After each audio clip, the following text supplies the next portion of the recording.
Off the rails. Gordon was resting in a siding when Henry came by and said, "Hello, fat face!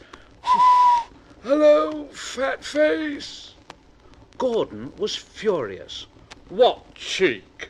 What cheek! That Henry is too big for his wheels.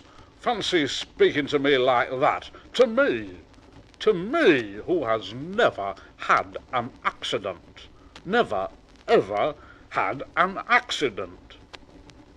Percy was a bit puzzled. "Oh, but Gordon, aren't jammed whistles and burnt safety valves accidents?" "No, indeed, they are not accidents. Not accidents. They're just high spirits. I mean, it might happen to any engine. But to come off the rails, well, I ask you, is it right? Is it decent, A few days later, it was Henry's turn to take the express. Gordon watched him getting ready. "Better be careful, Henry. You're not pulling the flying kipper now, you know. Mind you keep to the rails today, won't you, Fat face, shh, fat face, shh, fat face, shh, fat face, shh, shh, shh, shh." And Henry went on his way. But Gordon didn't care. He yawned and went off to sleep.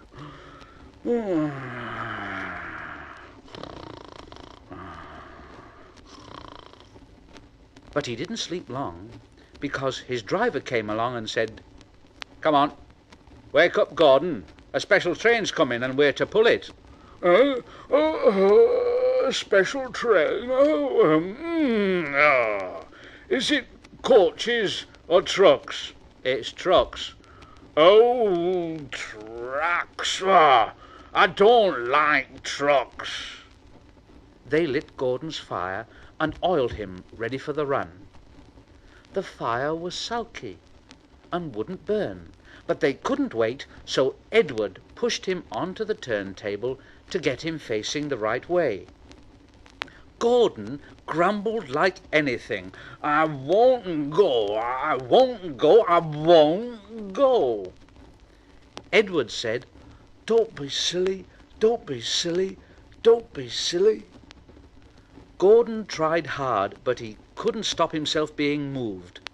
At last he was on the turntable. Edward was uncoupled and backed away, and Gordon's driver and fireman jumped down to turn him round.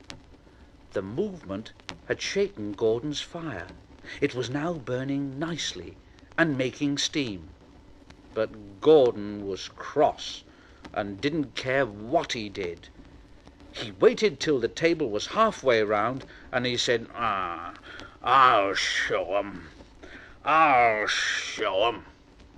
And he moved slowly forward. He only meant to go a little way, just far enough to jam the table and stop it turning as he'd done once before. But he couldn't stop himself, and he crashed through the side of the turntable and then through some wooden railings, and he slipped and slithered down a bank into a ditch. His wheels churned around in the mud. "Oh, hey, my wheels are spinning. I can't get out. I can't get out. Oh, please get me out. Please get me out." But his driver and fireman said, "No, not a hope, not a hope. You're stuck, you silly great engine, you silly great engine. Don't you understand that? Don't you understand that, They telephoned the Fat Controller, who said, Yes, yes, yes. Oh, so Gordon didn't want to take the special and ran into a ditch. Oh, yes. What's that you say? The special's waiting? Well, tell Edward to take it, please. Yes. Gordon? Oh, leave him where he is. We haven't got time to bother about him now." A family of frogs croaked at Gordon as he lay in the mud. Gordon, Gordon, Gordon, Gordon, Gordon, Gordon. On the other side of the ditch, some little boys shouted out, "Coo, doesn't he look silly? They'll never get him out." And they began to sing, "Silly old Gordon fell in the ditch, fell in the ditch, fell in the ditch. Silly old Gordon fell in the ditch all on a Monday morning. Ha ha ha ha!" Then the school bell rang, and they chased off down the road. Gordon was in a mess, and he said, "Ooh!"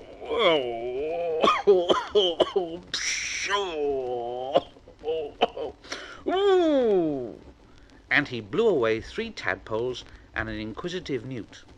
And Gordon lay in the ditch all day long, and he was very, very unhappy. Oh dear, oh dear, I shall never get out. I shall never get out. But that evening they brought floodlights. Then, with powerful jacks, they lifted Gordon and made a road of sleepers under his wheels to keep him from the mud.